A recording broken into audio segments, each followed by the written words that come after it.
ఆలోచన మారుతుందండి. ఇప్పుడు ఎవరికో ఒక డబ్బు కావాలనుకుందాం. ఫైనాన్షియల్‌గా కావాలనుకుందాం. ఫైనాన్షియల్‌గా కావాలి అనుకున్నప్పుడు ఒక వ్యక్తి పుట్టినప్పటి నుండి అరే! మనం ఏమన్నా ధనవంతులమారా? మనం చాలా బీదోళ్ళం కదరా!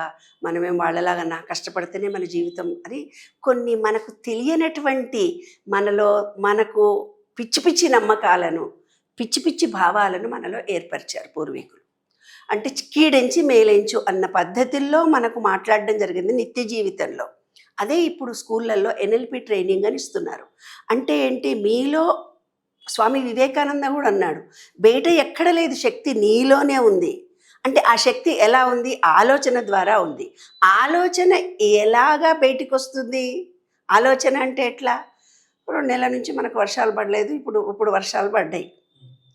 వర్షం పడగానే ఇవాళ ఒక ఆమె నాతో వాకింగ్ చేస్తూ అంది, భూమిలో ఏ విత్తనం ఎప్పుడు వేసినది కూడా ఇప్పుడు వానలు పడంగానే పైకొస్తాయమ్మా.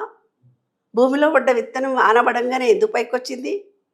అంటే మన మేధస్సులో కూడా ఏ ఆలోచన ఉందో ఆ ఆలోచననే బయటికి వస్తుంది. అంటే ఏంది, మన కర్మలో కానీ, మనం అనుభవిస్తున్నది కానీ, అనుభవించబోతున్నది కానీ ఎక్కడి నుంచి వచ్చింది?